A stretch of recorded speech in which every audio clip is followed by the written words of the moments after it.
موطني موطني الجلال والجمال والسناء والبهاء في رباك.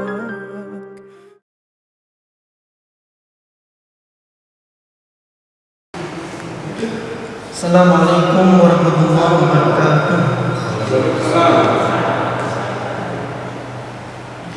Innalhamdulillah nahmaduhu wa nasta'inuhu wa nastaghfiruh wa na'udzu billahi min shururi anfusina wa min sayyiati a'malina.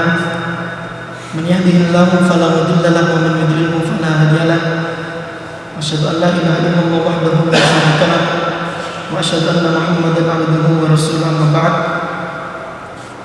Rabbana shrah lana sudurana wa yassir lana umurana wahlul 'uqdatam min alsinatina yafqahu qawlana. Pertama-tama marilah kita panjatkan puji syukur kehadirat Allah Subhanahu wa taala, karena Allah Subhanahu wa taala senantiasa memberikan kita kesempatan, keistiqomahan, kesehatan, sehingga kita mampu untuk melangkahkan diri kita di dalam menuntut ilmu.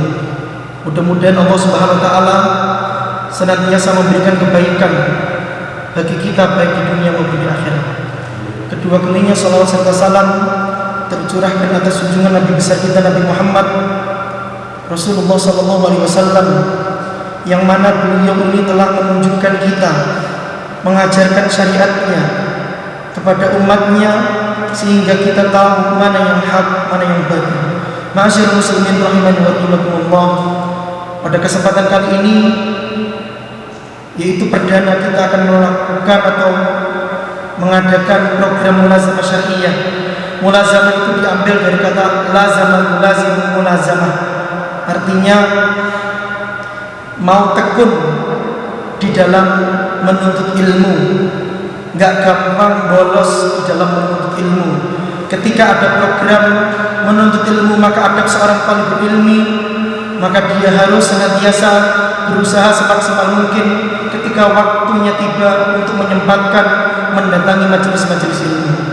Ma'asyiral muslimin rahimani wa rahimakumullah, seperti yang kita adakan atau kita share di pamflet-pamflet kegiatan mulazamah tentang kitab Syarh Ushul Tsalatsa karya Syekh Muhammad bin Shalih Al-Utsaimin. Sebelum kita membahas banyak tentang kitab ini, ada beberapa poin yang akan kita terangkan supaya kita ini gamblang, supaya kita ini tahu gambaran tentang kitab yang akan kita ajar. Yang pertama adalah Mahya al-Ushul Tsalatsa. Apa yang dimaksud dengan 3 prinsip, 3 pondasi. Kemudian Man huwa al-Imam Muhammad bin Abdul Wahhab. Siapa itu Al-Imam Al-Mujaddid, pembaharu Muhammad bin Abdul Wahhab. Yang nomor 3, wa mahi al-mu'allafat li-Imam Muhammad bin Abdul Wahhab. Apa atau macam-macam dari karya-karya Al-Imam Muhammad bin Abdul Wahhab. Jadi Muhammad bin Abdul Wahhab ini adalah seorang imam al-mujaddid yang memiliki banyak karya. Selayaknya kaum muslimin ini untuk mencari karya-karya dari beliau, selayaknya kaum muslimin untuk mempelajari yaitu ilmu-ilmunya. Kemudian Man huwa Muhammad bin Shalih Al-Utsaimin. Siapa itu Muhammad bin Shalih Al-Utsaimin? Seperti yang dicantumkan dalam pamflet, kita akan membahas tentang Syarh Ushul Tsalatsa oleh karya Muhammad bin Shalih Al-Utsaimin. Maka nanti kita jelaskan siapa itu Muhammad bin Shalih Al-Utsaimin. Kemudian wa ma hiya al-mu'allafat li fadilati Syekh Muhammad bin Shalih Al-Utsaimin. Apa saja karya-karya daripada Muhammad bin Shalih Al-Utsaimin. Kita harus sering telinga kita didengarkan dengan para imam-imam sebelum kita, sehingga kita ini enggak awam. Siapa itu Muhammad bin Abdul Wahhab? Siapa itu bin Baz? Siapa itu Shalih bin Fauzan Al-Fauzan? Siapa itu Muhammad bin Shalih Al-Utsaimin? Maka senantiasa kita harus mendengarkan kepada generasi-generasi muda kita. Harusnya hal yang seperti ini, walaupun kita nggak membaca kitab atau karya-karyanya, kita harus menyeringkan kepada generasi-generasi muda dengan nama-nama tersebut. Yang terakhir itu anwa' syuruh lil usul ats-tsalasah, macam-macam dari syarah dari kitab al-usul ats-tsalasah. Kita akan jawab satu persatu. Mahiyal usul ats-tsalasah? Apa 3 prinsip yang mana kaum muslimin wajib ketahui? Prinsip ini wajib kita ketahui sampai kapanpun juga. Ketika kita dewasa, ketika kita sudah berkeluarga, ketika kita sudah memiliki anak, atau mungkin ketika anak kita sudah berkeluarga, maka 3 prinsip ini harus kita ajarkan. Ini merupakan 3 prinsip yang paling dasar kaum muslimin harus tahu. Yang pertama adalah ma'rifatul abdi rabbahu. Seorang kaum muslimin selayaknya harus tahu siapa itu Rabbnya. Kita sering menghadiri sholat Jumat, kita sering menghadiri kajian-kajian di luar sana. Tujuannya untuk apa? Tujuannya untuk mengingatkan, untuk mendekatkan kita kepada Allah Subhanahu wa taala. Maka dengan kita membahas dari syarah usul ats-tsalasah, kita akan membahas tentang bagaimana adab seorang hamba untuk mengenal Rabbnya. Kemudian al-aslu ats-tsani yaitu ma'rifatul abdi nabiyahu. Selayaknya seorang hamba mengetahui siapa itu nabinya. Dan yang terakhir ma'rifatul abdi dinahu. Seorang hamba selayaknya harus tahu agama apa yang dianut. Ini merupakan 3 soal yang akan kita nanti ditanyakan nanti di alam kubur. Man rabbuka, man nabiyyuka, ma dinuka. Man rabbuka, Allah. Man nabiyyuka, Muhammad, ma dinuka, al-Islam. Jadi kalau kita mempelajari al-usul ats-tsalasah, berarti kita akan tahu kedekatan kita kepada Allah. Al-iman billah, al-iman bin nabi, al-iman bidin Islam. Ini merupakan rukun-rukun iman yang kita selama ini diajarkan. Maka al-usul ats-tsalasah ini merupakan poin di dalam kitab matan al-usul ats-tsalasah karya yakni Muhammad bin Abdul Wahhab yang banyak di situ syarah-syarahnya. Kemudian akan kita jelaskan, mungkin untuk yang akhwat nanti yang baru datang bisa masuk bergabung, beberapa PDF dari PowerPoint-nya atau PDF dari kitabnya sudah kita siapkan. Mudah-mudahan Allah Subhanahu wa taala senantiasa memberikan kita kemudahan untuk membacanya, istiqomahan. Man huwa al-Imam Muhammad bin Abdul Wahhab? Siapa itu Imam Muhammad bin Abdul Wahhab? Kita harus tahu biar kita nggak salah paham. Sering sekali kita ini didengarkan dengan kalimat Wahabi, Wahabi, Wahabi. Siapa itu Wahabi? Wahabi adalah Abdul Wahhab bin Abdul Rahman bin Rustum. Ini merupakan orang Khawarij. Orang ini merupakan orang yang menentang daripada agama Islam, aqidatul muslimin. Ini sangat berbeda jauh dengan Muhammad bin Abdul Wahhab. Ketika kalimat Muhammad bin Abdul Wahhab atau ketika kalimat Wahabi ini dinisbahkan kepada Muhammad bin Abdul Wahhab, maka akan keliru. Saya kasih contoh, pengikut Imam Syafi'i maka dinisbahkan menjadi Syafi'iyun. Pengikut Imam Hambali, Hambaliyun. Kalau Wahabi dinisbahkan kepada Muhammad bin Abdul Wahhab, maka ini merupakan nisbat yang salah. Harusnya kalau dinisbahkan kepada Muhammad bin Abdul Wahhab, harusnya menjadi Muhammadi, bukan Wahabi. Adapun nisbah Wahabi yaitu Abdul Wahhab bin Abdurrahman bin Rustum, ini hidupnya jauh sebelum datangnya Muhammad bin Abdul Wahhab. Maka ketika Abdul Wahhab bin Abdurrahman bin Rustum ini memiliki akidah al-Khawarij, sesuatu yang hak disembunyikan, dakwah kepada tauhid dicegah, dihalang-halangi. Maka ketika muncul Al-Imam Muhammad bin Abdul Wahhab, mereka ini menyempatkan, menggunakan, memanfaatkan kalimat tersebut dengan kalimat Wahabi, Wahabi, Wahabi. Jadi kaum muslimin harus bersabar ketika ada kaum muslimin yang lain ketika mencela kita dengan kalimat-kalimat Wahabi. Muhammad bin Abdul Wahab ini memiliki nama Muhammad bin Abdul Wahab bin Sulaiman At-Tamimi An-Najdi. An-Najdi merupakan daerah yang dihuni oleh Muhammad bin Abdul Wahab. Saya kasih contoh, ketika saya berasal dari Indonesia, maka nama saya adalah Indonesian Jinsiyah. Ketika saya dari Turki, maka Turkiyul Jinsiyah. Kalau seorang perempuan, Turkiyatun. Kalau saya seorang laki-laki dari Malaysia, maka Maliziyun. Kalau saya berasal dari Saudi, Saudiyun. Ini merupakan keterangan kalau kita ini berasal daripada daerah tersebut.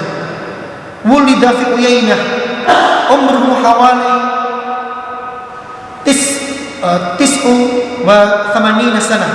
Kurang lebih umurnya Muhammad bin Abdul Wahab ini sekitar 89 tahun sampai 91. Jadi antara 89 sampai 91 takriban. Beliau meninggalnya di tahun Masehi 1792. Sedangkan Abdul Wahab bin Abdurrahman bin Rustum kurang lebih ketika tahun Hijriahnya masih tahun 200. Maka ini sangat jauh sekali. Gak mungkin Muhammad bin Abdul Wahab dinisbahkan dengan kalimat-kalimat Wahabi. Kemudian kita pun harus tahu karya yang selama ini Al-Imam Muhammad bin Abdul Wahab terbitkan. Yang pertama adalah Kitab Tauhid.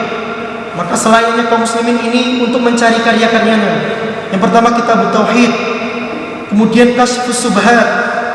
Kemudian beliau memiliki kitab namanya Tafsirul Fatihah, terus Usulul Iman, Kitabul Kabair, Tafsir Syahadatu Alla Ilaha Illallah, kemudian Al-Usul Al-Thalasa, dan masih banyak yang lain karya-karya dari Al-Imam Muhammad bin Abdul Wahab. Kemudian kita akan membahas siapa itu Muhammad bin Shalih Al-Utsaimin. Muhammad bin Shalih Al-Utsaimin ini memiliki nama Muhammad bin Shalih bin Muhammad Utsaimin. Berarti nama aslinya siapa? Muhammad. Sama seperti Muhammad bin Abdul Wahab, namanya pun sama, Muhammad. Jadi Muhammad bin Shalih Al-Utsaimin ini memiliki nama ini Muhammad bin Shalih bin Muhammad Utsaimin. Ini nyambung sampai kakeknya Al-Muqbil At-Tamimi, dia dari suku Tamim. Wa huwa alim, beliau sangat berilmu, faqihun, beliau juga sangat faqih. Saudiyun, kita ajarkan barusan, beliau berwarganegaraan Saudi. Wa ustad fi kulliyati syariah, dan Muhammad bin Shalih Al-Utsaimin ini merupakan salah satu ustad atau pengajar di kuliah syariah di Far'i Jamiati Al-Imam Ibn Saud Al-Islamiyah fi Mantiqati Al-Qasim, di Universitas Imam bin Saud Al-Islamiyah. Kemudian Muhammad bin Shalih Al-Utsaimin udwu hay'ati kibar ulama, salah satu anggota daripada kibar ulama. Kita selayaknya kaum muslimin harus tahu siapa saja daripada ulama yang tergabung daripada kibar ulama. Salah satunya adalah yang masih hidup, Saleh bin Al-Fauzan hafizahullah. Ini juga merupakan salah satu anggota daripada kibar ulama. Umur daripada Muhammad bin Shalih Al-Utsaimin kurang lebih sekitar 73 sampai 74 tahun. Meninggalnya tahun 2001 Masehi. Berarti sudah berapa tahun? Sekarang 2021. Kemudian wa ma hiya al-mu'allafat li fadilati Syekh Muhammad bin Shalih Al-Utsaimin. Ada beberapa karya dari Muhammad bin Shalih Al-Utsaimin. Yang pertama adalah Fathu Rabbil Bariyah bi Takhlis Al-Himawiyah. Ini nomor 1. Yang kemudian nomor 2 Asy-Syarh Al-Mumti ala Zad Al-Mustaqni. Pokoknya kaum muslimin harus senantiasa untuk mencari karya-karya beliau, dicari daftar isinya. Ini membahas tentang tauhidkah, tentang fikihkah. Maka ketika kaum muslimin mengetahui daftar isi, maka selayaknya untuk membaca lebih dalam, lebih fokus. Kemudian Muhammad bin Shalih Al-Utsaimin juga memiliki syarah dari Riyadhus Shalihin yang selama ini kita kaji di dalam madrasah kita. Kemudian beliau Muhammad bin Shalih Al-Utsaimin memiliki channel resmi yang sekarang masih hidup walaupun diisi oleh beberapa masyayikh, namanya adalah Barnamaj Nur ala Darbi. Jadi ketika kita pulang nanti selanjutnya kita coba buka di channel YouTube, namanya adalah Nur ala Darbi. Ini merupakan channel resmi milik Muhammad bin Shalih Al-Utsaimin. Syarhu al-Usul Ats-Tsalatsah, dan salah satu karyanya adalah kitab ini, yaitu penjelasan daripada kitabnya Muhammad bin Abdul Wahhab. Jadi Muhammad bin Abdul Wahhab ini memiliki kitab namanya Al-Usul Ats-Tsalatsah, sedangkan Muhammad bin Shalih Al-Utsaimin ini hanya memberikan syarah kepada kitab yakni Al-Usul Ats-Tsalatsah, namanya Syarh Al-Usul Ats-Tsalatsah. Ustadzuhu, kemudian kita akan mempelajari sedikit tentang beberapa ustadz yang selama ini telah mengajarkan Muhammad bin Shalih Al-Utsaimin. Siapakah itu? Yaitu Asy-Syaikh Abdurrahman Nasir As-Sa'di. Ini termasuk salah satu ustadz daripada Al-Imam Muhammad Al-Utsaimin. Kemudian Syekh Abdul Aziz bin Baz. Kemudian salah satunya adalah Syekh Abdul Aziz bin Abdullah bin Baz. Beliau yaitu Muhammad bin Shalih Al-Utsaimin ini menimba ilmu, yaitu ilmu hadis wal bahas anid dalil, dan beberapa penelitian tentang dalil. Kemudian guru yang beliau ambil ilmunya yaitu dari Muhammad Al-Mukhtar Asy-Syankiti, bahwa sahib Adwa'il Bayan fi Idhah Al-Quran, yaitu Syekh Muhammad Al-Mukhtar Asy-Syankiti merupakan pemilik kitab atau karyanya yaitu berupa sahib Adwa'il Bayan. Nama karyanya itu Adwa'il Bayan fi Idhah Al-Quran, di dalam menerangkan atau menjelaskan apa itu Al-Quran. Di halaman nomor 8 kita akan membahas tentang macam-macam syarah daripada kitab Al-Usul Ats-Tsalatsah. Yang pertama adalah Syarah Al-Usul Ats-Tsalatsah li Fadilati Syekh Muhammad bin Shalih Al-Utsaimin rahimahullah, yang kita akan ajarkan sekarang ini, yaitu adalah syarahnya milik Muhammad bin Shalih Al-Utsaimin di dalam mensyarah kitab Muhammad bin Abdul Wahhab Al-Usul Ats-Tsalatsah. Jadi banyak sekali syarah-syarahnya. Kenapa? Karena saking pentingnya ilmu Al-Usul Ats-Tsalatsah sampai muncul banyak syarah di situ. Kemudian yang kedua adalah Syarah Al-Usul Ats-Tsalatsah li Fadilati Syekh Abdurrahman bin Nasir Al-Barra, yaitu Syarah Al-Usul Ats-Tsalatsah milik karyanya Abdurrahman bin Nasir Al-Barra. Kemudian ada juga miliknya Abdul Aziz bin Baz, sama seperti judulnya, yaitu Syarah Al-Usul Ats-Tsalatsah. Kemudian ada juga miliknya Shalih bin Al-Fauzan. Ini juga memiliki syarah di dalam kitab Al-Usul Ats-Tsalatsah. Kemudian di situ juga ada Abdul Aziz Ar-Rajihi. Abdul Aziz Ar-Rajihi juga memiliki syarah di dalam kitab Al-Usul Ats-Tsalatsah. Banyak sekali para imam kita yang memperhatikan pentingnya karyanya Muhammad bin Abdul Wahhab, yaitu Al-Usul Ats-Tsalatsah, sehingga banyak sekali syarah-syarahnya di situ. Kemudian di situ ada juga syarah miliknya Syekh Shalih bin Abdul Aziz Muhammad Al-Syekh. Kemudian di situ ada Thariqatul Usul ila Idhahi Ats-Tsalatsah Usul li Fadilati Syekh Zaid Al-Madkhali. Kemudian di situ ada Taisirul Usul Syarah Tsalatsah Usul li Fadilati Syekh Abdul Muhsin Al-Qasim.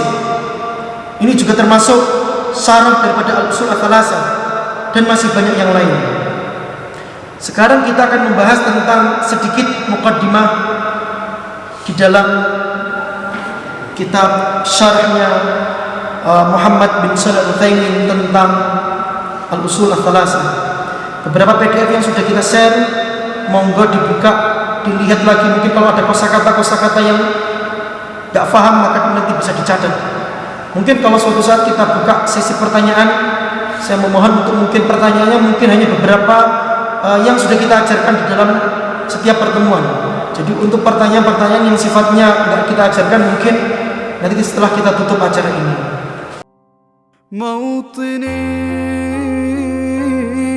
موطني الجلال والجمال والسناء والبهاء في رباك